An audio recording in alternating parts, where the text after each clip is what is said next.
Alors, toujours pour les maths expertes,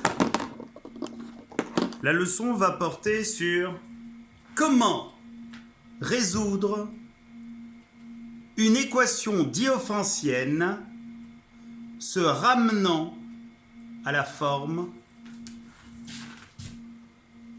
AU plus BV égale C, où A, B et C sont des antirelatives données et U et V sont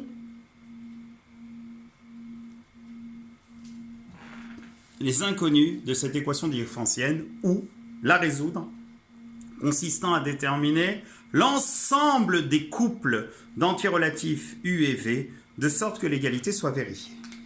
Alors, résolution de ce type d'équation diophantielle, c'est l'une des conséquences majeures des théorèmes de Bézout et de Gauss. Alors, pour en arriver au cas général, on va dans un premier temps considérer le cas particulier, celui où C est égal à 1. Donc A et B sont des valeurs données et l'on cherche à résoudre AU plus BV égale 1. Gardez en tête le théorème de Bézout et le théorème de Gauss. Si vous avez un souci, cliquez sur la vidéo du théorème de Bézout ou de celle de Gauss, ou des deux, ou d'aucun si vous maîtrisez.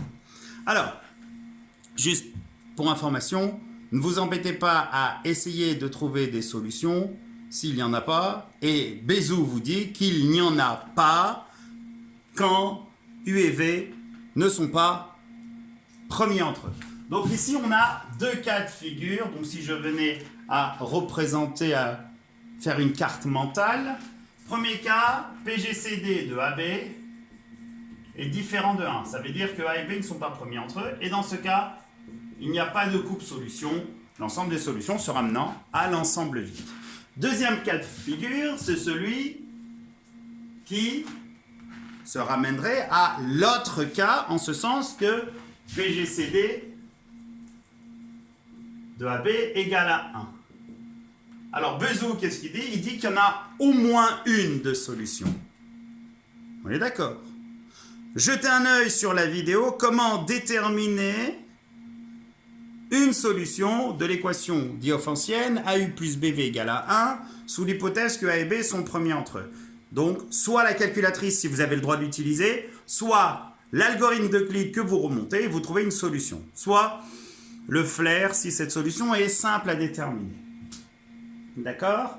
Donc, on va déterminer dans ce cas l'ensemble des solutions. Donc, pour la suite de la vidéo, pour la résolution d'AU plus BV égale 1, on va considérer le cas où il y a des solutions.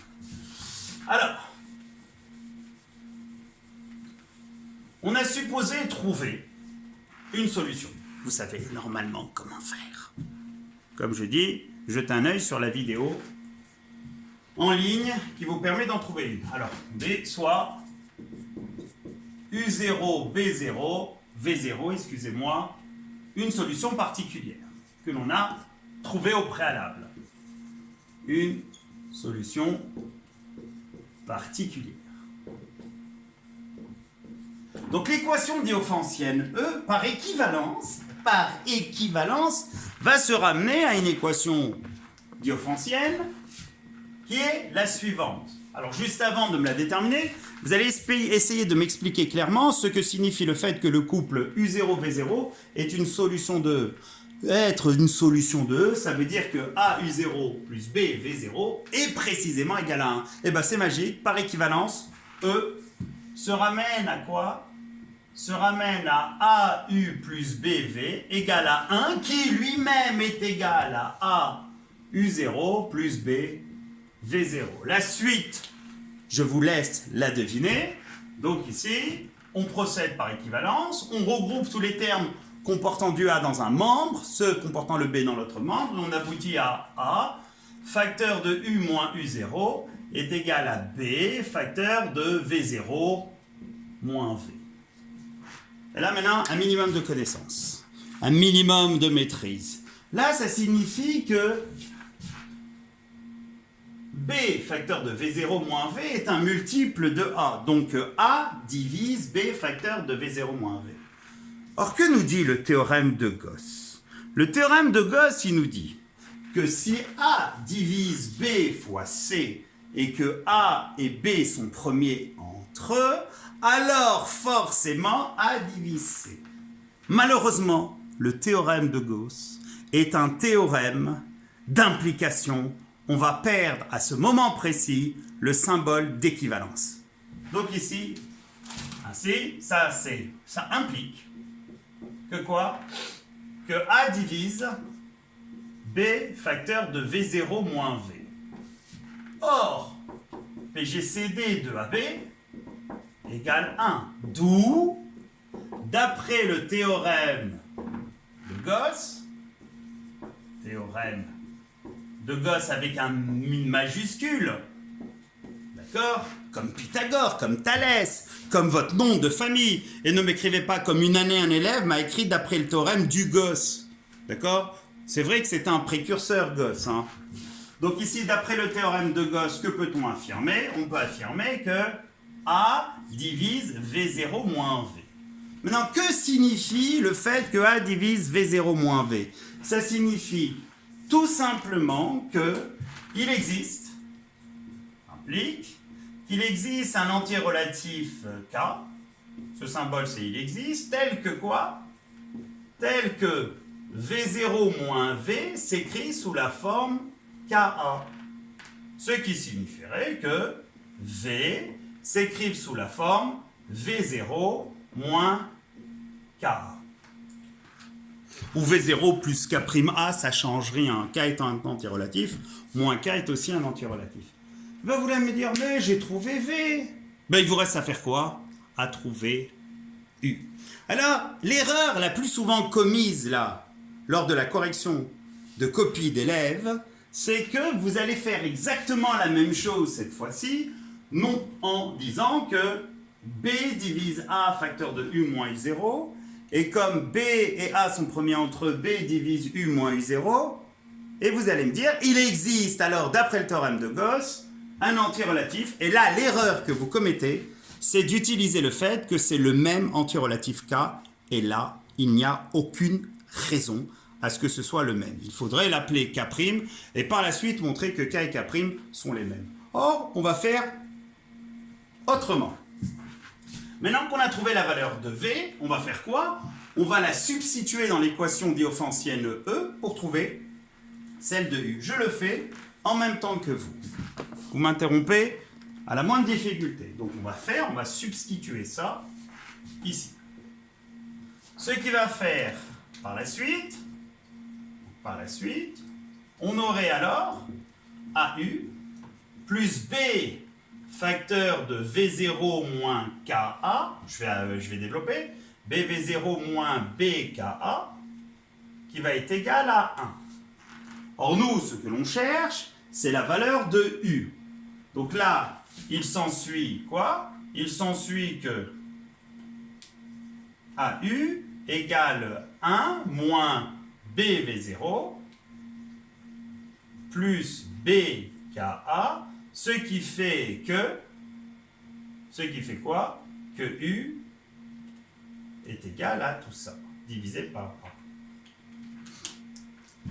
Et là, vous allez me dire quoi? Et vous allez me dire, mais il n'y a pas de raison à ce que ça, ce soit un entier. Eh bien ça, c'est un entier, on va le mettre en application. Donc au final, qu'est-ce qu'on a trouvé? On a trouvé des valeurs possibles de U et de V, à savoir le couple V0 moins KA et le couple 1 moins B V0 plus BKA sur A. Donc ça pour U et l'autre pour V. Mais malheureusement, le théorème de Gauss ayant fait perdre à la démarche l'équivalence, il va falloir effectuer la réciproque. Effectuer la réciproque, ça consiste à se dire, voilà, est-ce que maintenant, si je considère cette valeur de U et cette valeur de V, est-ce que c'est bien solution de l'équation diophantienne? Donc on va faire la réciproque et après on va la mettre en pratique sans absolument rien apprendre par cœur de ces formules qui sont inutiles car elles se retrouvent de manière assez évidente. Il suffit de s'entraîner sur 3, 4, 5 exemples. Alors réciproquement,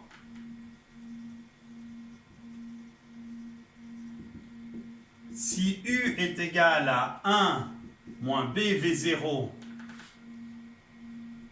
alors juste pour information, hein, vous savez que, c'est vrai que j'aurais pu l'écrire ici, vous savez que U0 était une solution, donc 1U0 plus BV0 égale 1, donc on a 1 moins BV0 qui est égal à U0, tout le monde est d'accord. Ce qui fait que cette solution, j'aurais pu l'écrire de manière beaucoup plus simple, parce que 1 moins BV0 c'est AU0, donc il va rester AU0 plus B KA le tout sur A. En factorisant numérateur par A et en simplifiant numérateur et dénominateur par A, on obtient U0 plus BK. Donc réciproquement, si U égale U0 plus BK, et V, alors on avait trouvé V0 moins AK, d'accord, où K est un entier relatif quelconque, d'accord, je dis bien quelconque, on a, dans ce cas, AU plus BV qui va être égal à A, je développe, ça fait AU0 plus ABK, plus BV, donc plus BV0 moins ABK. Ces termes se simplifiant, il reste AU0 plus BV0 qui vaut, du fait que U0, V0 soit une solution particulière de l'équation différentielle, ça vaut 1. Et là, youpi, on arrive à la conclusion, en conclusion, les solutions de l'équation différentielle E sont tous les couples d'entiers relatifs UV où précisément U égale U0 plus BK, V égale V0 moins AK, où K appartient à Z, et bien sûr, et U0, V0 étant une solution particulière.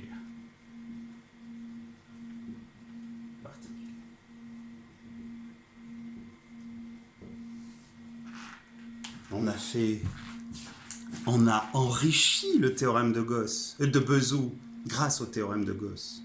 L'association des deux nous a permis une conclusion, c'est que quoi? C'est que le théorème de Bezout disait qu'il y avait au moins une solution, ça a été démontré dans la vidéo. Le théorème de Gauss nous a pris un résultat qui, lui, découlait du théorème de Bezout.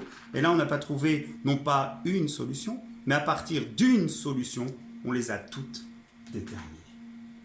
Ben, qu'est-ce qu'il nous reste alors à faire? Il nous reste à déterminer, non pas l'ensemble des solutions de AU plus BV égale 1, et l'ensemble des solutions de AU plus BV égale C. Donc vous pouvez faire une pause, voir la vidéo, prendre des notes, la mettre en application. Alors, n'apprenez pas ce résultat par cœur, ne l'apprenez pas. Refaites la démarche dans le cas particulier. Donc application ici, et vous savez quel résultat trouver. Application, résoudre. Bien sûr, dans Z croix Z, Z carré, l'équation différentielle 13U moins 29V égale à 1. D'accord? Donc résoudre cette équation différentielle.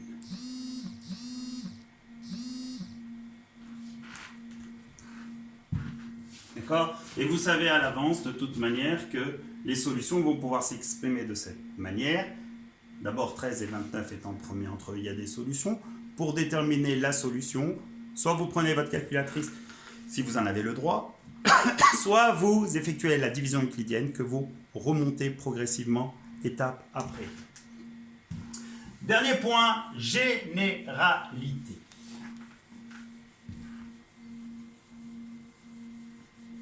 Donc on va résoudre l'équation différentielle générale AU plus BV égale C. D'accord? Alors déjà la première chose, on va essayer de voir si cette équation différentielle... excusez-moi, oh là, je suis pas en spé là. Je suis en train d'anticiper sur la vidéo qui va suivre. Donc si cette équation ça commence de la même manière, différantielle, admet des solutions. Alors on va dire, soit D le PGCD de A et de B. D'accord? On peut de ce fait alors écrire A égale DA', B égale DB', ou le PGCD de A' et de B' est égal à 1, sans quoi le PGCD de A et de B ne serait pas D, mais serait un nombre strictement supérieur à D. Donc on se ramènerait alors, par équivalence, si cette équation différentielle est appelée E, par équivalence, E se ramènerait à quoi? A DA' plus B' dV égale à C, ce qui est, par équivalence en factorisant par D, A'U plus B'V égale à C. Alors maintenant, il y a deux possibilités. Quelles sont les deux possibilités? Les deux possibilités, c'est est-ce que C est un multiple de D ou est-ce que C n'est pas un multiple de D? D'accord? Donc, premier cas de figure, si C est un multiple de D, ça veut dire si D divise C. Et dans ce cas, on pourrait alors écrire C sous la forme DC', et on se ramènerait alors par équivalence, du fait que D est non nul, à l'équation différantielle A'U plus B'V égale à C', ou attention, ou quoi? Ou le PGCD de A' et de B' est égal à 1. Deuxième cas de figure, si D ne divise pas C. Si C n'est pas un multiple de D. Or ici, ce n'est pas possible. Donc si D ne divise pas C,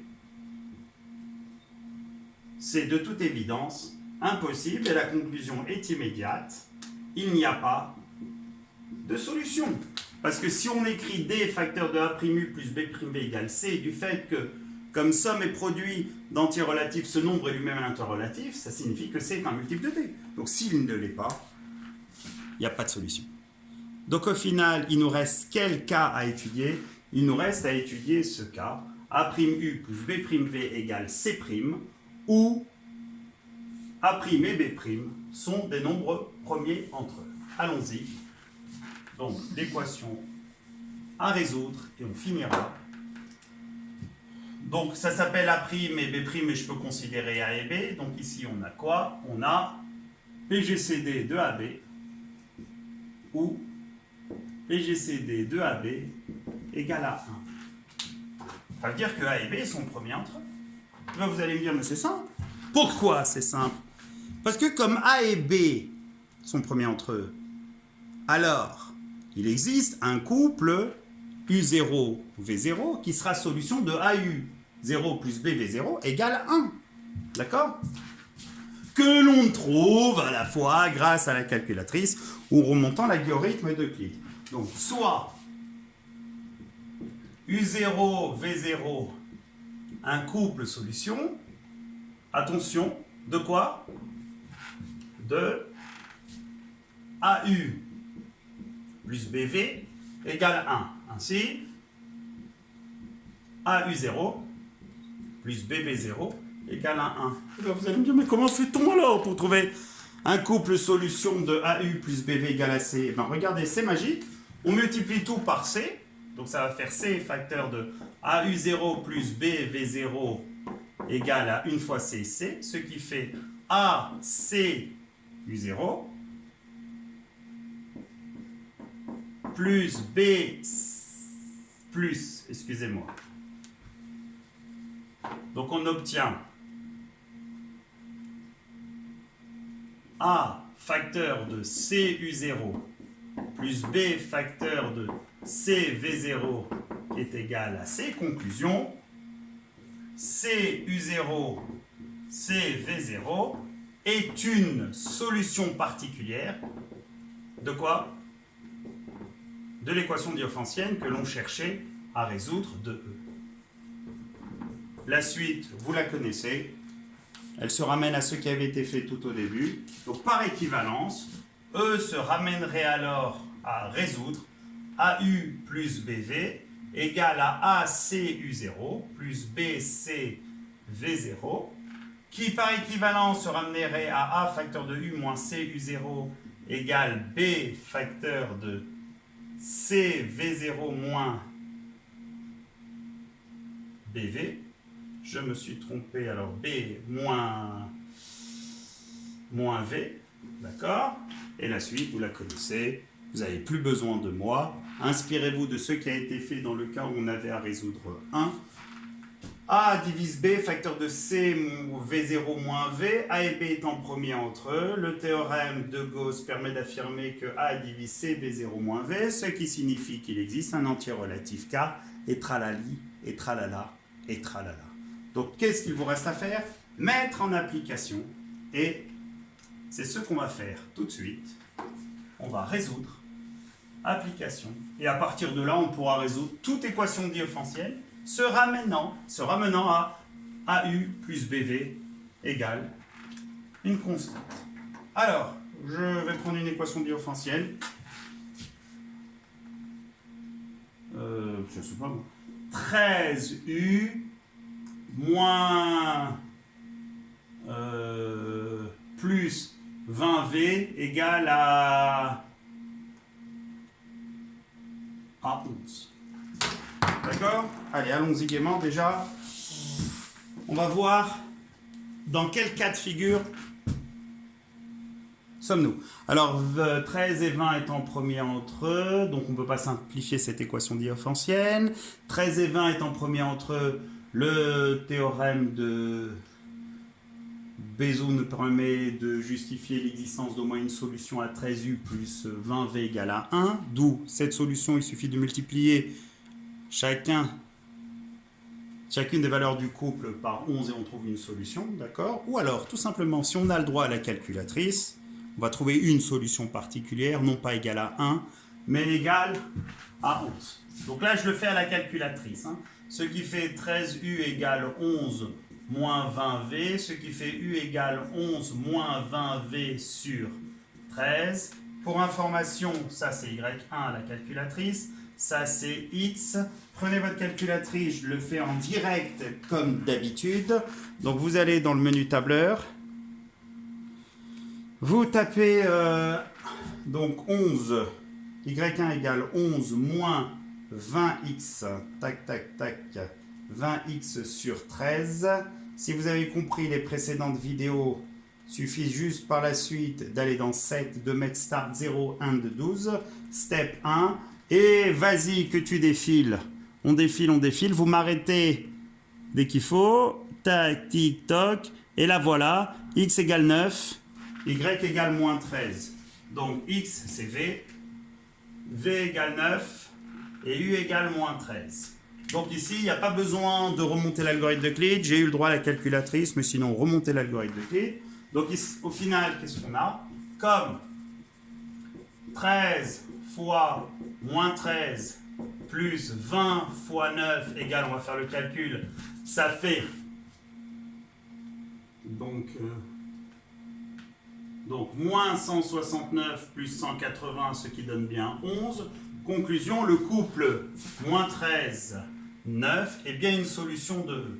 Et E par équivalence, regardez, c'est magique, par équivalence E se ramène alors à résoudre 13U plus 20V égale à 11 qui lui-même est égal à 13 fois moins 13 plus 20 fois 9. Allons-y gaiement, regroupons dans un membre ceux qui comportent du 13, dans l'autre membre ceux qui comportent du 20. Donc on a 13 facteur de U plus 13 égale 20 facteur de 9 moins 20.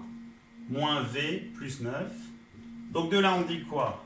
On dit que ça implique que 13 divise 20 facteur de moins v plus 9.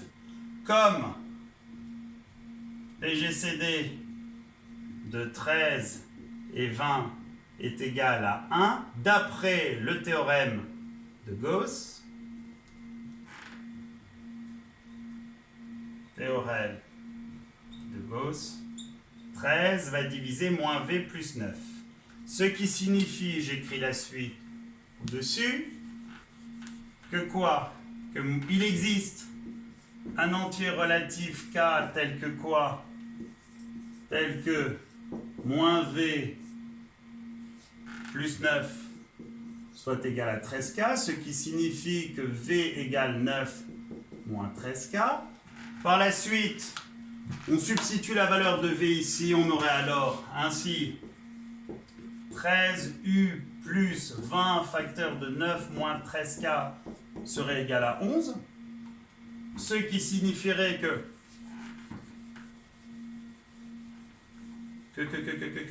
en développement, 13u plus 180 moins 20 fois 13k, je ne fais pas le calcul, égale à 11, ce qui dit que alors 13u égale 11 moins 180, ce qui fait moins 169, plus 20 fois 13k, d'où en divisant par 13, u égale moins 13 plus 20k. Donc on a trouvé les possibles et probables valeurs des couples UV solution. Reste à faire quoi? À vérifier que ça marche en faisant la réciproque. Donc réciproquement, si U égale moins 13 plus 20K et V égale 9 moins 13K où K appartient à Z, on a tout simplement 13U plus 20K, 20V, excusez-moi, qui va être égal à 13 facteurs de tout ça. Donc moins 169 plus 13 fois 20K, plus 180 moins 13 fois 20K. Hop, ça se simplifie, il reste 11 et c'est magique. Donc on vient de finir, reste juste à conclure. Et la conclusion, je vous la laisse en conclusion.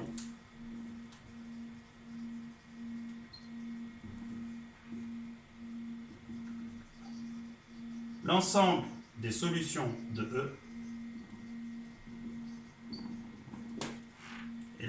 sont les couples UV où U égale moins 13 plus 20K et V égale 9 moins 13K où K appartient à Z.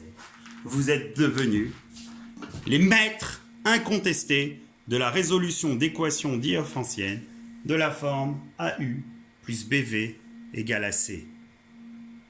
Je vous dis à la prochaine pour une autre vidéo. Surtout, bon courage.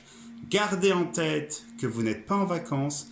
Gardez en tête que l'année prochaine, vous serez en post-bac, qu'il va falloir être autonome et que même quand il n'y a pas de travail, il y en a toujours. C'est la devise.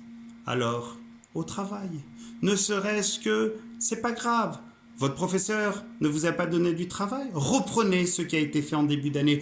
Revenez sur des notions de mathématiques que vous n'avez pas à l'instant J parfaitement maîtrisées, mais pour lesquelles, avec du recul, les choses vont être mieux assimilées. En maths P, démonstration par récurrence.